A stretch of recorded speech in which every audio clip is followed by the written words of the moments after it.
My name's Alex Menzel. I'm a senior here at the University of Oregon, double majoring in German literature and theater arts.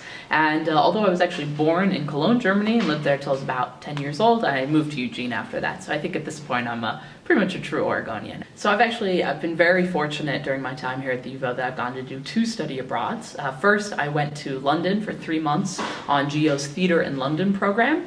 And then this past fall and winter, I spent 6 months in Frankfurt, Germany on what's called a German Academic Exchange Service, known by its German acronym DAAD, Undergraduate Research Fellowship. And so while I was in London, I was really actively studying theater. I was there with about 24, 26 of my fellow theater majors and minors, and we saw a different play every weeknight. So by the end of the 9.5 weeks, we'd seen 50 plays, ranging from West End musicals to national theater productions to Shakespeare productions of the Globe and the Royal Shakespeare Company, to little pub theater comedies, upstairs in this old Victorian building, and kind of everything in between. And then while I was in Germany, I was studying in what's called a dramaturgy master's program at the Goethe-Universität. So I thought I would just take a moment to share a couple of my favorite memories from my time in London. And obviously, getting to be in this massive cosmopolitan and cultural city was incredible, especially with so many of my friends studying this art form that I love, theater.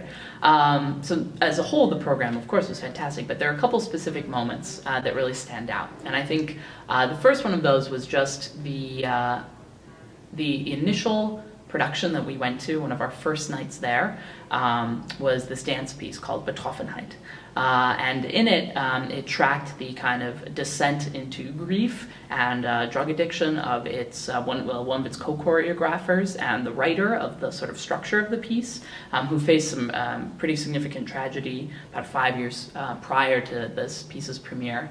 And it was a way of expressing this deep emotion and the possibility of hope and reconciliation through creative expression. Sitting in that darkened auditorium, I was up top in the balcony.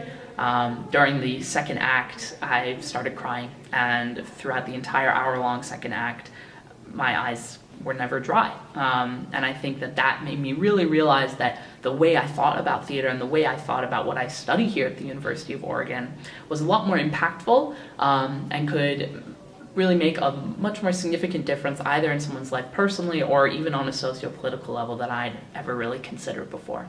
And the second really fun memory I have of my time in London was during one of our master classes. We've studied this topic known as movement choreography, which is very prominent in the United Kingdom and less so in the US.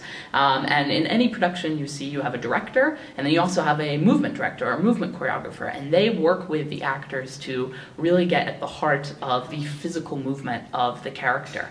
And so it's this real importance placed on not only your lines, your dialogue, how you sound on stage, but also how you move, how you embody this figure.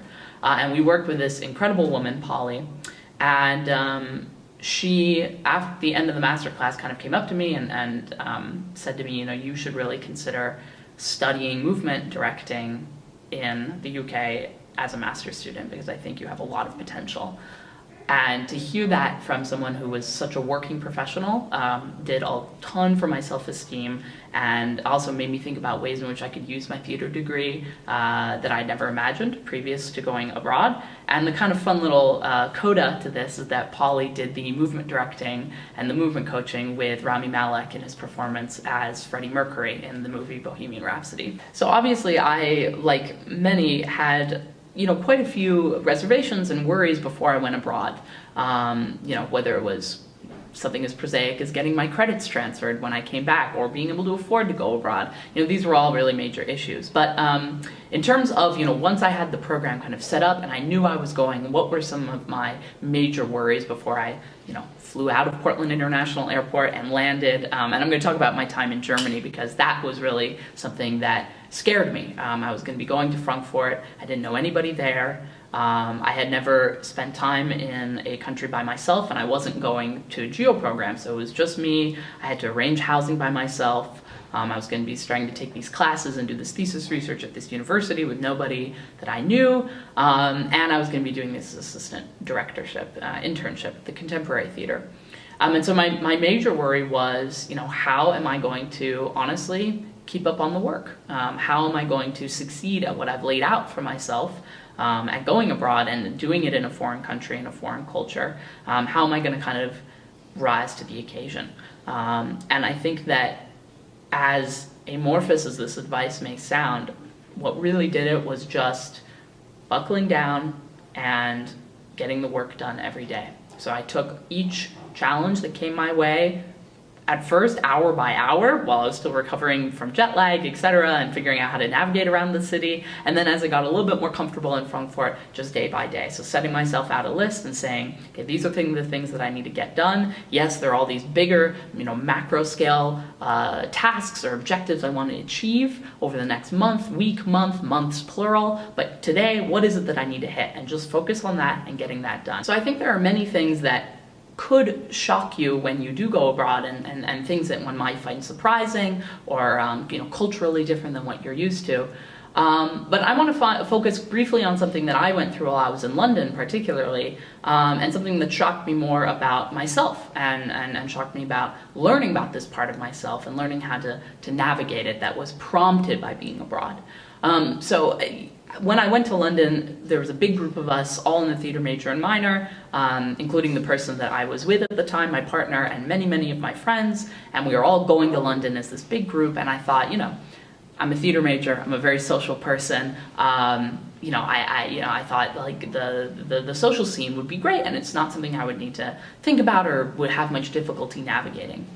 But to, bring it down, no matter how social of a person you are, when you're not in what you're used to as your home or what you think of as your home, you're going to probably deal with feelings of loneliness. And learning how to navigate that and learning how to become comfortable with yourself and with your thoughts when there is nothing to distract you, and when in fact the entire conditions in which you are situated, in the way in which you're mediating your experience, forces you to think of your own thoughts in a much more kind of clarified manner, is shocking, and it's frightening, and it's scary, and it knocked me off kilter.